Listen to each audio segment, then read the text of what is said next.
Alright, so for the band and hip mobilization, you want to get the band just below hip height here, really anchored somewhere.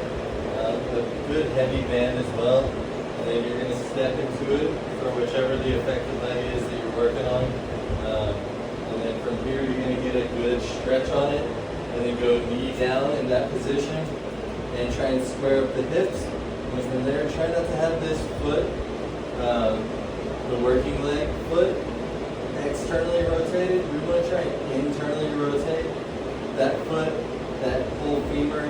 That way we're in a good position to mobilize the femur and then, or the hip capsule itself. From there, it's just going to be a glute squeeze, ab squeeze, relax. Glute squeeze, ab squeeze, relax. We're going to be here for 30 reps, trying to maintain that posture here. From there, we're going to hold on to that glute squeeze, ab squeeze, and we're going to shift the hips left to right, trying to feel for those sticky points and trying to sit through them. Again, trying to maintain a relatively upright posture, not necessarily overextending in the back or anything like that, but trying to get that posterior pelvic tilt, hold it, and then back and forth, hanging out in little sticky points if you need to. And then from there, you can go ahead and relax, come out of it if you need to.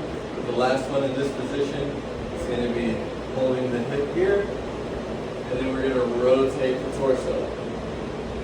Rotate the torso as much as possible. Again, that psoas connects up on the spine, so we're trying to rotate there. Again, keeping the hips relatively neutral though, and rotating through the spine while holding that posterior pelvic tilt. Next one, you're going to stay on that same leg. We're going to go now for the posterior capsule. And so we're going to get a big stretch here, and then we're going to go into a hip fold forward, a hinge, and then we're going to extend the knee, kind of getting a flossing in that hip. Maybe be able to show you from the other leg in a little bit better position. It's going to be here. So getting a big stretch on that band again as well. Forward hinge and extending that hamstring. Again, big stretch on the band so that it's really able to pull that femur back into the socket here. And then from there, we're going to stay extended in the leg and just fold over. Kind of like those RDLs that you were talking about you were doing. Trying to get that femur pulled back into the capsule. That way we have a little bit more motion in the anterior portion to pull forward. The last one is going to be here. So going now perpendicular to the band. It's going to be here with the affected leg up in the air instead of the knee down.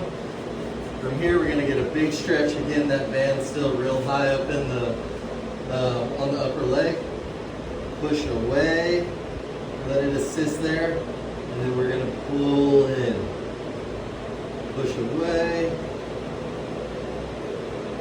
And pull in. Again, trying to hang out at any sticky points if you find them. Just kind of play around with it. Little motions at that end range of motion. Little motions if you need it at that end range. And back across. All of these are about 15 to 30 reps. Kind of play with it. See what you need for each day. Go switch back and forth on each leg.